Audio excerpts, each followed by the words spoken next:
the country, and I'm grateful to have all of them there. But of course, those who are connected to me, we have our chief police superintendent. I only added chief because other cities apparently refer to their superintendent as chiefs. So Larry, if you want that title, you're gonna have to go before city council. But in the meantime, he said he's fine. All right. So our superintendent, Larry Snelling. We also have mayors from police chiefs from over 40 different cities across this country. I'm thrilled to welcome each and every one of them to our city. I look forward to the conversations that we will have in this conference. And of course, the Fresno Mayor, Jerry Dyer, who is the co-chair of United States Conference of Mayors. And of course, he also heads up our Police Chief Task Force. And with that, I will turn it over to Mayor Jerry Dyer. We usually clap for mayors and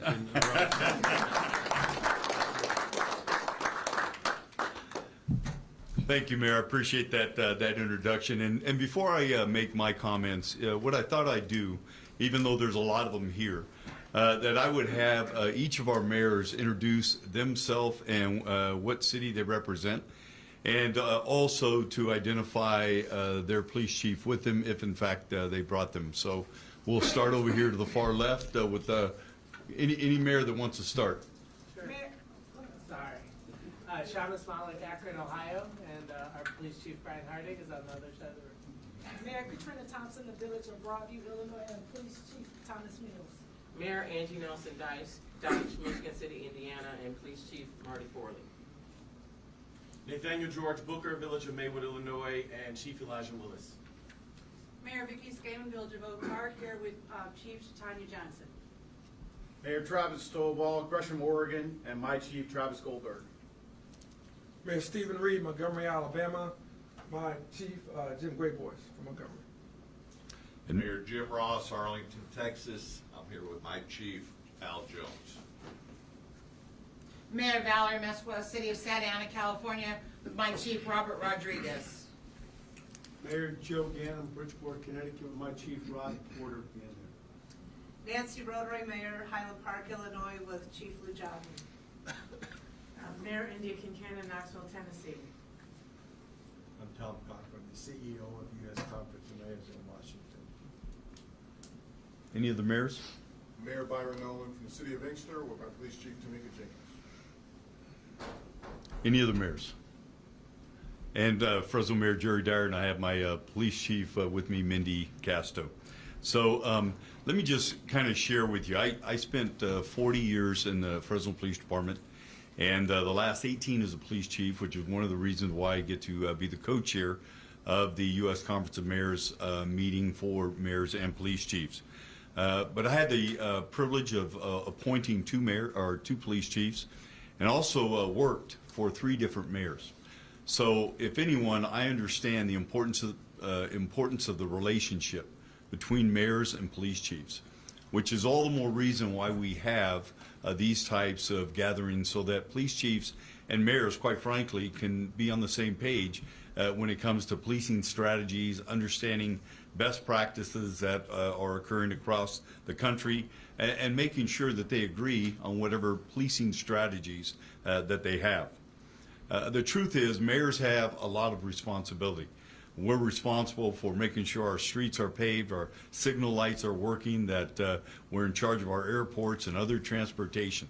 But I will say this, that the most important thing that we do as mayors, and we all agree upon this, is that we keep our community safe. Because public safety is the foundation of local government. And so we take that obligation very, very seriously. And what we find is that cities across the country, they may be of different populations, they may be of different political views, but the truth is they all face similar issues when it comes to crime and quality of life issues within their individual communities. And so that's why we're here today talking about some of those issues that are very common to each and every one of our cities. We just finished an important session on reducing gun violence and some of the strategies that cities like Chicago have taken to reduce gun violence. I know in Fresno we've had considerable success reducing gun violence, 60% reduction in homicides since 2021, a 70% reduction in shootings since 2021. And as I look back at some of the strategies are very common with many of the other cities and police departments that have taken on. Organized retail theft, something very, very important to all of us. We're seeing that across the country, the use of technology, policing protest in our communities. And the other area that we know is just as of this morning, hearing about some of the issues with policing and immigration, we have to make sure that we are consistent in how we view those things. So it is an honor to be able to be here representing U.S. Conference of Mayors, to be able to assemble this fine group of mayors and police chiefs, and look forward to any questions you might have shortly. But it is my opportunity now to be able to introduce the police chief or superintendent, whatever you want to call him, but that is Superintendent Larry Snelling, Chicago Police Department. There. First of all, thank you to Mayor Dyer. Thank you to Mayor Brandon Johnson for making sure he invited me here. First off, before I get started on anything, today and tomorrow we'll be laying to rest a first responder, Captain David Meyer, who lost his life tragically a few days ago. So we'll be at the wake tonight and tomorrow at the funeral. So please keep his family in your prayers. First of all, good morning. Morning. And what I want to say is thank you for being here. The experience that we've had so far this morning has been great. You know, just a collaboration, ideas, talking, communicating with each other. This is extremely important because, as you've already heard, that, you know, across the country, we hear about issues from one city to the next city. We find out that some of our issues may be different, but we're all dealing with some of the exact same problems. And communicating, collaborating in this way is going to help us all. I mean, this morning, I picked up some things from some people. If you look back at the DNC, the reason that the DNC went so well was because of collaboration. It was because of connections. Connections to our local federal partners. It was communication with our communities, with our businesses. Having everybody involved was the key. And until we start to collaborate, everything breaks down. Within the Chicago Police Department, all of our bureaus are working collaboratively across the board. So starting with our Bureau of Patrol, our Bureau of Detectives, and our Bureau of Counterterrorism, along with our Bureau of Constitutional Policing, working together with all of these bureaus allows us to utilize resources from each bureau to attack one particular issue. Issues that have plagued us: gun violence, robberies, vehicular hijackings, all of those things that we've seen a major decrease in over the years. And this year alone, violent crimes as a whole, we're down 22%. We're down 23% in homicides. Shootings are down 31%.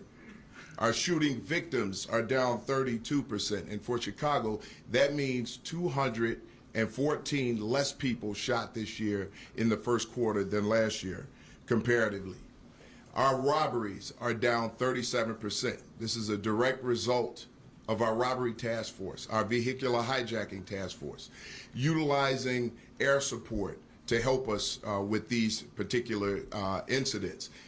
Our connections and our partnership with the state's attorney's office to make sure that we keep repeat offenders where they're supposed to be, in jail. We cannot do this alone. We've talked about this before. I've said it a million times. We cannot lock everybody up and police our way out of this. If we're going to get to the bottom of crime in this city and public safety, we're going to have to make sure that everyone is involved and there's accountability across the board. I can tell you this right now. We are a department in reform. Some of the things that we're going to talk about today, or later on today, has to do with reform. I'm standing here with Chief Commissioner Ramsey, who has seen his share of consent decrees. If there's anybody that I will ever reach out to, and I already have, for information, anything that would be helpful, that's going to be Chief Ramsey.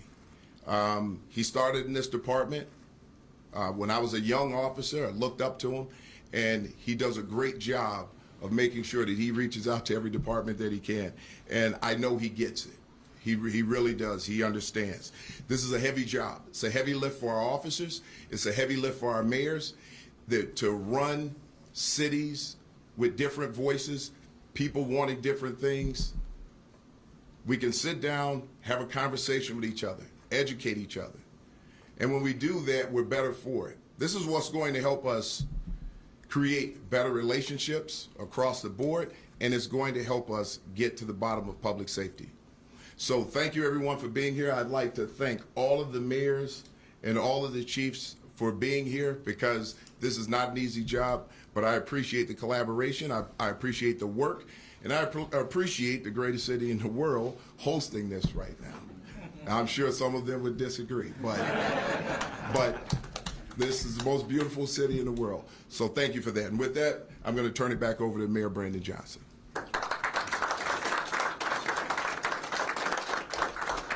Thank you, Superintendent. And I just want to clarify, we officially anointed Charles Ramsey as the godfather of community safety. So we just want to make sure we get his title right.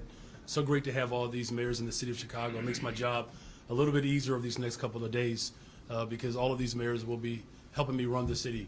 And so I appreciate that. So with that, I think we'll take some questions. Okay, we'll start with Jake. Hey, Mayor. Hey. You touted, and the superintendent just touted, Chicago's dropping crime so far this year. But we've also heard of big drops in other cities. Why do you think that the drop in crime Chicago is seeing is a result of specific policies here and not just part of a broader national trend? Well, it is a part of a broader national trend, right? I mean, that's something that this conference has been poised to express. It'd be nice if we got more credit from the federal government that we're seeing a drop in crime all over the country. Now, what we are experiencing in Chicago, which I think is something that all of the mayors have spoken of, you have to create opportunity and accountability. Everybody agrees that we're not going to police our way to safety, that we have to make sure that we're building affordable homes, providing opportunities for our young people, ensuring that there's behavior and mental health support services, and that includes our first responders. But it also requires us to have partnerships within our communities, right? Safe communities across America have a collective responsibility to continue to invest in people, and that's what this is all about. It's not just about more police officers. It's not about just simply better technology, which all of that plays a part, but it's also about making sure that we're taking the full force of government towards creating safer communities, and that's something that we all collectively share. Are there any specific policies that here in Chicago that you think are threatened by potential federal cuts in responding to crime? Well, it's not just Chicago. I mean, Tom, who is our executive director, was just talking about cuts for CVI that will affect, many cities across America. Look, anything that defunds the quality of life experience for families is a threat to our overall community safety, whether it's education, whether it's Department of Justice, whether it's healthcare. I'm grateful that we have many of my western suburbs mayors that are here, and they can tell you, as we approach community safety, they're all, and all of these mayors are committed to making sure that we're investing in every single aspect of a person's experience. That's how we create safe communities. Brian? Hi, Mayor. Hey.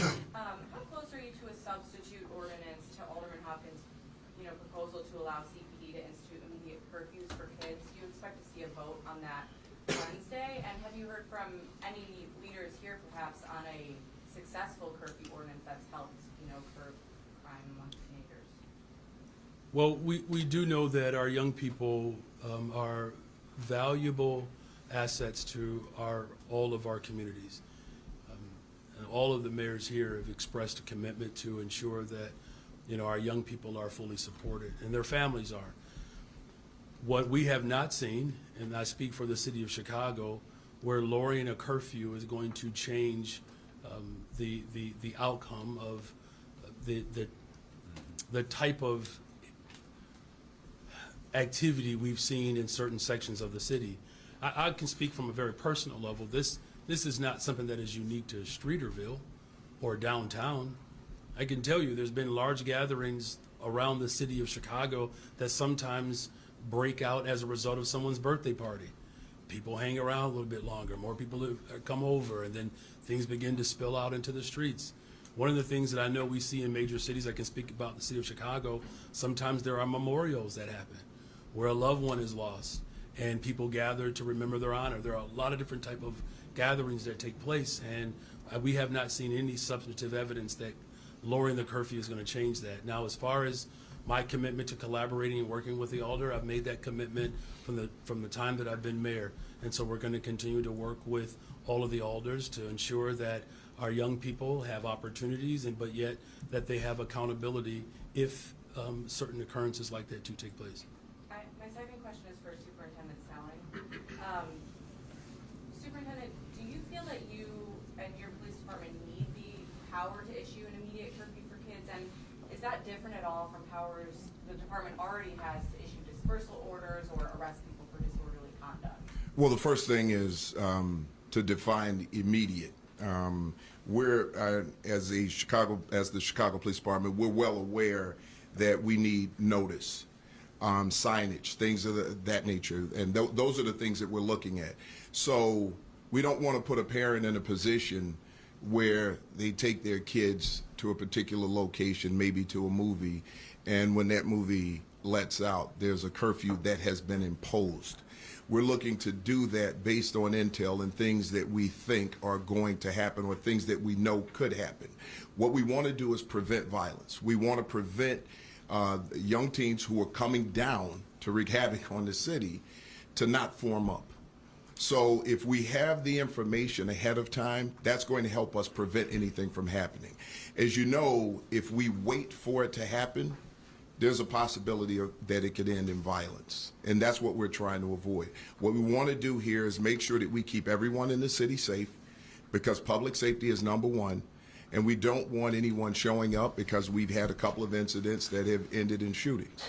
We want to stop that. And the Chicago Police Department and our police officers are dedicated to keeping everyone safe in this city. And if that means that this would be a tool that could help us get there, then I'll utilize that tool. But we would do it constitutionally. Also for Superintendent, probably, it's been exactly a year since you announced the robbery task force. We've seen about a 30% decline, as you noted. What specific work has that task force been doing on the street, and do you believe that that work is directly related to this decrease? Absolutely. So there was a question that was asked earlier, it's like, you know, crime is down across the country. That's true. But each place is unique. And as you know, Chicago is a very unique place. When we looked at the number of robberies that were occurring, working across bureaus, we were able to determine that these were robbery crews who would then go on robbery sprees.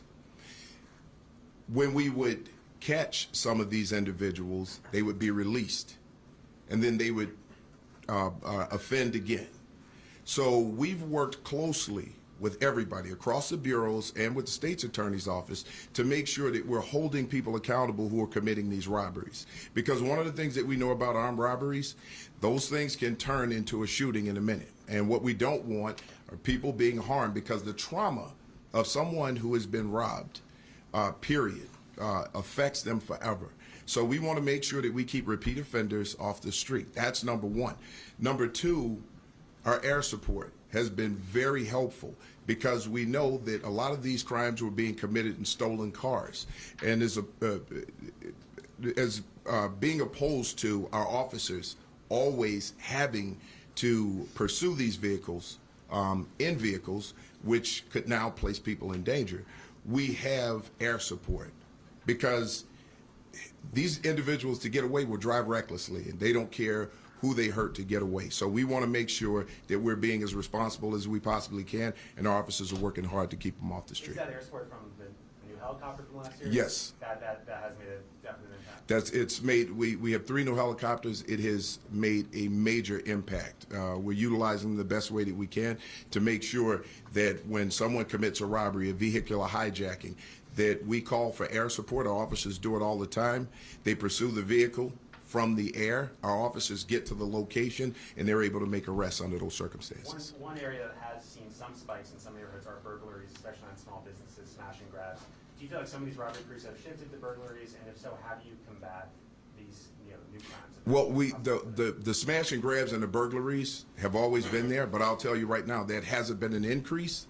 We've actually seen a decrease in that, especially in the downtown area where you saw a lot of cars just driving into businesses. We've been able to work around that, work with businesses. Now, we do know smaller local businesses. Each district has to work with those businesses to make sure that we keep those down, and that's what our district commanders are doing now. We're actually going to have more high visibility bike patrol things out there to help keep those things down. Hi, Superintendent. How are you, Heather? I'm good, thanks. This past week, the CPD published a policy that would allow police officers to continue to make pretextual traffic stops because you've said in that policy it is an important tool in spreading public safety. Why are those stops, which are designed to find evidence of other crimes rather than an expired license or registration, why is that an important tool for the Chicago Police Department? Well, if you read our policy, Heather, right, our policy does not say pretextual stops. But listen, those are your words. So let me explain. That's your definition of what a pretextual stop is. Sir, please allow me to finish, Heather. Here's the deal. Your definition of what a pretextual stop is. Our officers are out there every single day making stops. If they're not allowed to make stops, people start to run red lights. They start to run stop signs. Then it becomes more dangerous for everyone who are driving. I understand what you're trying to get at, Heather, but here's the deal. Our officers, multiple officers, have been murdered during traffic stops. Our officers have to be safe when they're making these stops. The policy is a draft policy. So until we finish that policy, until we get it complete, we don't know what's going to be in there. We're still working with CCPSA on this. But what I will not allow is that I will not allow a policy or a change in policy or the law that's going to put our officers in danger or put our citizens in danger. We know how many cars have been stolen across this city, and we also know how many of those stolen cars have been used in secondary crimes, shootings, robberies, drive-by, those types of things. We have to be very careful about going outside of the law and making our policies so restrictive that our officers can't make stops that are going to keep the public safe. I understand what you're saying, but when we get to a finalized policy, I'm sure we can have a better conversation about this, Heather. And I've got a follow-up for the mayor, if you don't mind. Not at all. CCPSA President Anthony Driver says that those stops designed to find evidence of other crimes rather than traffic violations are too dangerous and do not make the city safer. Do you agree with President Driver? Well, here's what we're ultimately getting at. We have to make sure that we are restoring confidence and trust within our communities, right? And the superintendent has worked hard, and I know that there are chiefs all over the country and mayors who recognize that community trust is paramount to community safety. As this policy continues to unfold, and we don't have secrets here in the city of Chicago, where we know where there has been usage of stops that have had a disparate impact on black and brown communities, right? There's no secret there, and the ultimate goal is to create constitutional policing that ensures trust, that keeps everyone safe. And we're going to continue to work to ensure that the policy reflects my values for the city of Chicago. Go back to Craig. Good morning, Mayor. Good morning. Mayors. Yeah. Now, Canada is not part of the United States, and apparently doesn't want to be. And the but- Gulf of Mexico is not the Gulf of America, by the way. Yeah. But Vancouver had an incident over the last few days of a car driving into a crowded festival. New Orleans had that happen. How much do incidents like that force a rethinking of the kinds of festivals? And it's not, I mean, it's for you mainly, Mayor, but for any mayors there, that people gathering this summer will probably be involved in, and do you now have to think more about the possibility of incidents like that? We all do. Yeah, we absolutely all do. You know, Mayor Quentin Lucas was not able to be with us today. He also, unfortunately, had a first responder that was killed in the line of duty. And, you know, as much as we appreciate, you know, Godfather Ramsey rooting for the Bears and the Eagles, you know, after a Super Bowl celebration or during the celebration, you know, the mayor of Kansas City, you know, our hearts were all just gripped by the tragedy that occurred there. So, you know, whether it's Super Bowl celebrations or just community festivals, that we all have to be far more thoughtful about how we secure the perimeters, but also how do we make sure that it is vibrant and joyful without people feeling captured.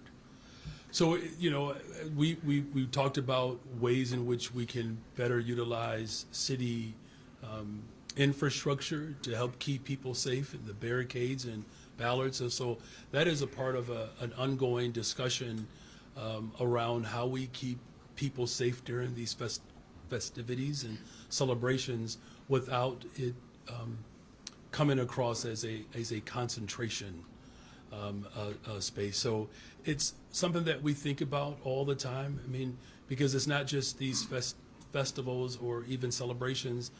It's also people expressing their First Amendment right. May Day is coming up. You all know the city of Chicago is the most pro-worker city in America. And people gather and protest in the city of Chicago. So we think about all of that, right? And it's an ongoing effort for all of the mayors and chiefs and superintendents across this country to ensure maximum safety for people who celebrate. Yeah. Thank you. Thank you, Greg. Good morning, Mayor. Hey, good morning. To follow the protocol of my senior Craig friend here.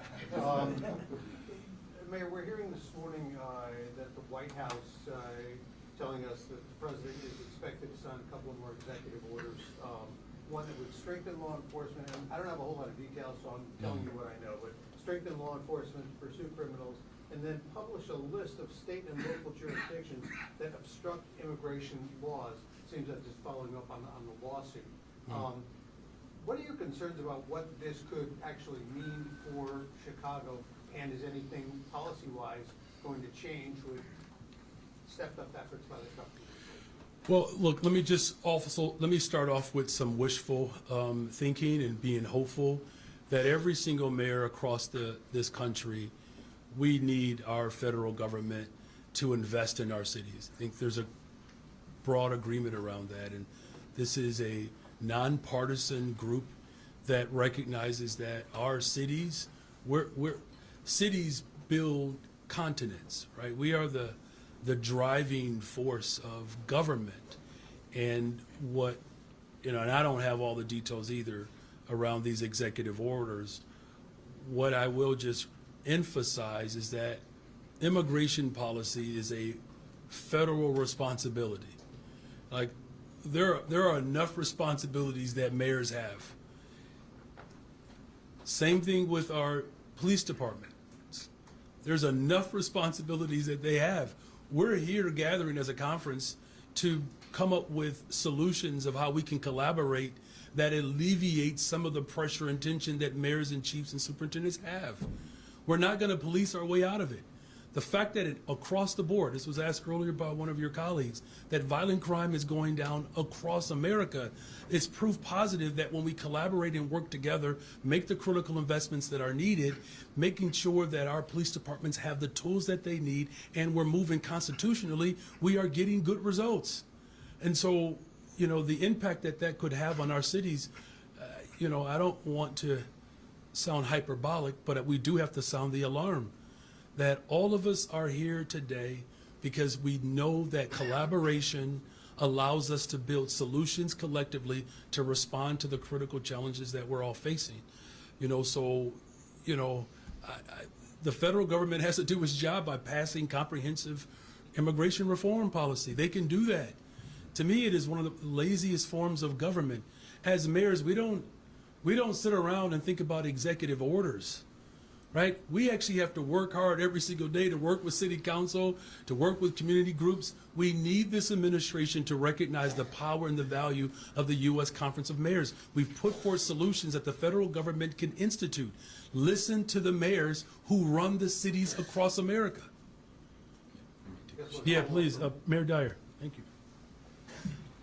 I want to speak on both issues. And number one, we appreciate any support the federal government will give law enforcement in terms of resources. We know that oftentimes local government is resource challenged. And so anything the federal government can do to enhance the abilities of local law enforcement, we appreciate it. When it comes to immigration, from law enforcement, we have to be very, very careful. When our dispatchers pick up the emergency line and someone calls 911, we don't ask what a person's political party is. We say 911 state your emergency. We don't say 911 state your party. We don't say 911 state your immigration status, because we're there to protect everyone in our community, regardless of whether they're documented or not. And then the second thing is that we want to partner with law enforcement agencies. We want to partner with everyone out there, with ATF, with the FBI. We partner with federal agencies every single day. The concern is that if there's going to be any language that takes away funding from local law enforcement or local government, that's going to be a challenge for us based on that jurisdiction being identified as a sanctuary city when that city may not feel it's a sanctuary city. We have a limited amount of resources in every one of our departments. Those limited resources should be focused on going after criminals, violent criminals, offenders that are out there committing burglary, robbery, whatever the case is. We do not want our officers out there doing the things that federal government should be doing, and that is immigration enforcement. And the reality is what we do in local law enforcement, local government, relies on trust, community trust. If our community doesn't trust us, they're not going to call us to report crimes. And if they're fearful that our police officers are going to be out there engaged in deportation activities and sweeps, we're not going to get the calls that we need that's going to help keep our community safe. For somebody to be able to report as a witness on a drive-by shooting. That's what this is all about. Capacity. Do we have the resources to go out and do the job of a federal entity? And secondly, do we want to do those things that are going to damage the trust to the point where we can't receive information that keeps the community safe? And that's really what this boils down to. I think that, Mayor, and pardon me, there's another Trump-related question, but apparently he's going to bring back Columbus Day after Biden instituted Indigenous Persons Day. Can we get your thoughts on that? That's why you're the mayor. Yeah, well. So as a former social studies teacher, I can just say, you know, look, this president has made it a concerted effort to undermine and to erase Black history from our country. He is literally has taken on the task to dictate what museums do. Now look, I think I could comfortably speak for all mayors. We don't wake up every single day figuring out how to enact policies around what museums should do, right? And the fact that he has made it his business to erase the incredible history of the diversity of this country is problematic. You know, as far as, you know, Indigenous Peoples Day, it's something that I believe the country has embraced. It's important that, you know, those of us who understand the makeup of our country and the horrific, devastating, and genocidal policies that have harmed our indigenous people is something that, you know, our country owes, quite frankly, reparations and profound apology for indigenous people. You know, if people want to celebrate, you know, Christopher Columbus, they're well within their right to do that. Question, first of all, thank you for being here, Mayor, Superintendent, and Chiefs of Police. And for Superintendent Snelling, what's been your experience so far in the first 100 days of the Trump administration dealing with ICE, dealing with immigration, and that interface between local police and the federal? Well, first of all, how you doing, Wojo? I'm good. How are you? Look, you know, when the first 100 days, I don't focus. I try not to focus as much as I can on the politics of it, because we've got a city to keep safe. And when we start getting into politics, we have officers who vote however they see fit to vote, and I really don't care about that. I want to make sure that our officers are taking care of each other and they're taking care of the public. We want to make sure that they're going out there, keeping the city safe and doing everything they can and doing it constitutionally. When it comes to ICE, we haven't dealt with ICE in that way, being a sanctuary city, being, you know, the welcoming city ordinance. We follow the law. That's what we do. However, we work hand in hand with our federal partners, especially as it relates to drug trafficking, sex trafficking, violent crimes. We have TFOs, right? Our officers who work directly with our federal partners to break up drug conspiracies, to lock people up for violent crimes like murder. Our relationship with the ATF and our CJIC Center, our Crime Gun Intelligence Center, all of those things have helped us through everyday work, getting the crime down, getting the violent crime down. And Mayor Dyer mentioned this earlier. When someone calls the police, we don't care about their status. We don't care about any of that. When you're calling us for help, we want to get there and give you the help. We don't want anyone to be afraid to call the police because, you know, of their immigration status. If they're a victim of a crime, we want to know so that we can get to the bottom of that crime.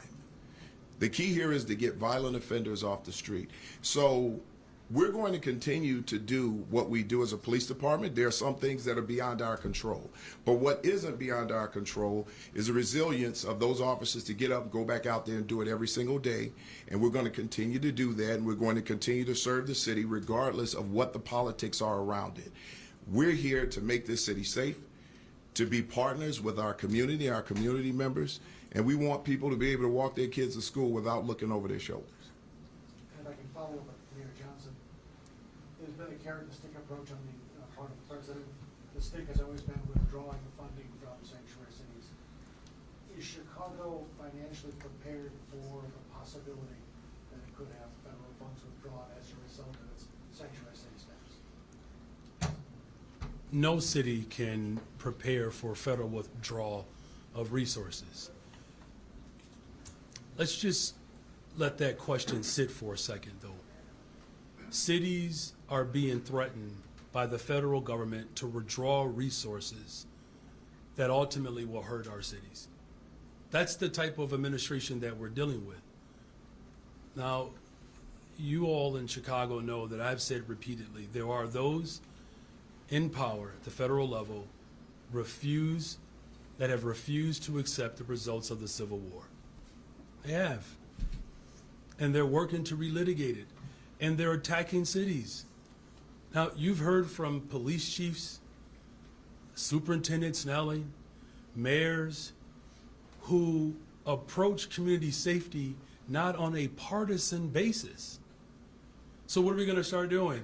Only responding to crises or emergencies based upon their political affiliation. Now look, I taught 7th and 8th grade social studies, a year of high school as well. I'm not trying to sound hyperbolic here, but that type of threat is something that has led to some of the most egregious forms of government in our world's history. To politically punish people based upon their political affiliation, that is no longer a democracy. And so I get the premise of the question, but I just want some full context here, that mayors, police chiefs, and superintendents are waking up every single day to do our very best to keep people safe. 47% of the people who voted did not vote for me, but I am still their mayor. There are individuals who have gotten elected, maybe with larger margins than I did, but we don't determine our leadership based upon polling or even results of the election. This president is looking to settle a score that we have already settled a generation ago. We are a country of laws, but more importantly, we are a country that recognizes that every single individual gets to pursue happiness.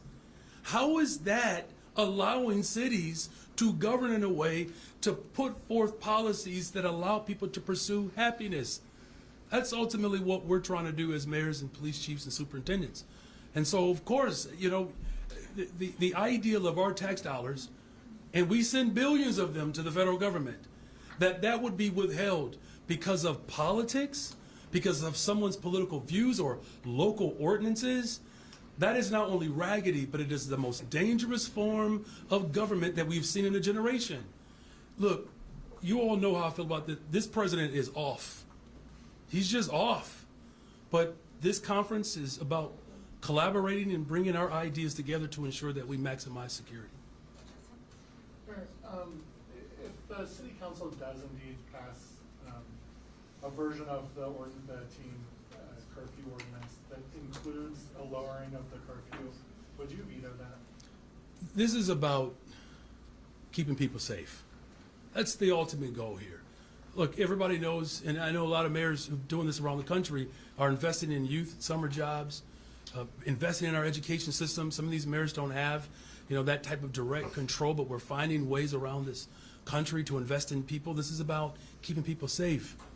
But it's also about making sure that we are policing constitutionally, right? Remember, the initial proposal was to insert a curfew in one segment of the city.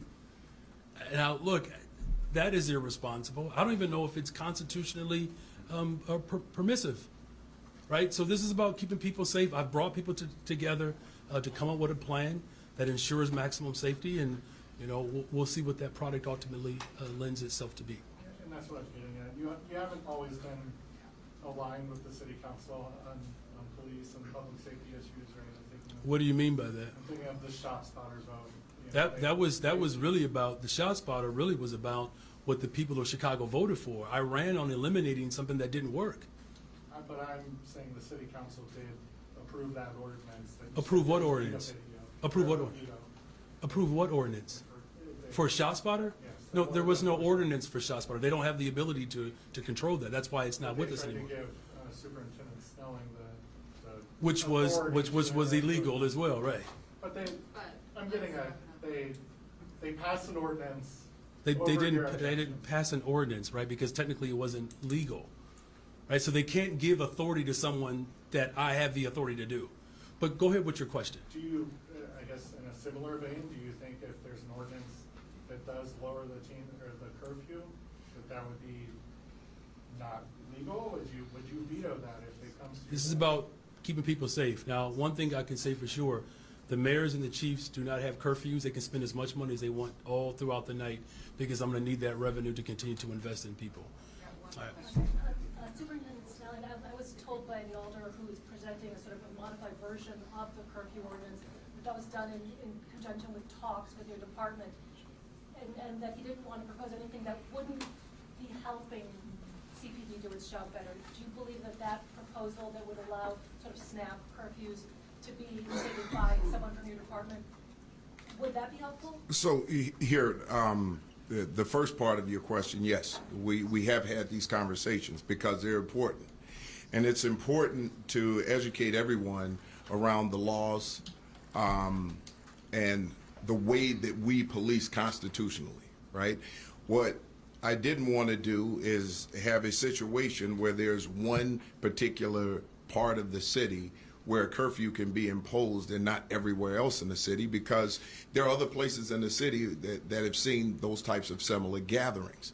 It just doesn't get as much media attention as the particular area where it happened last. Using it as a deterrent and not using it to lock people up is going to be the most effective thing. That's the key. The key is, if we have intel, and here's how we deal with these types of gatherings.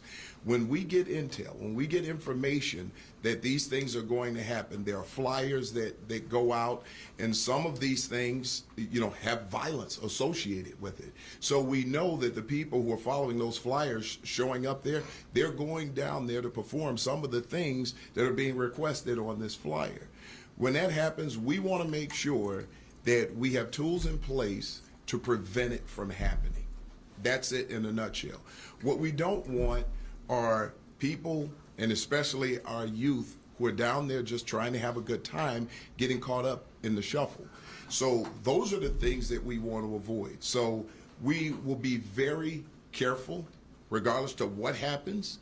We're going to continue to show up at these locations to prevent them from happening, because it's for the safety of everyone.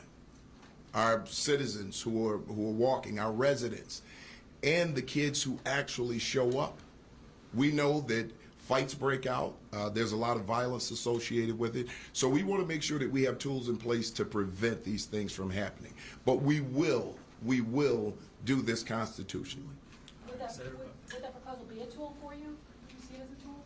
It depends. Once we see the finished product, it could be. So I don't want to give you a concrete answer right now until we have a finished product. Okay. This is great. Thank you all. Thank you, Mayor. Thank You you. all are so Thank you. patient here. Listen, do you see how listen, I want all the mayors and chiefs around. You see how they treat me in Chicago? We don't pay them enough. Same way they treat us at home. Yes, sir.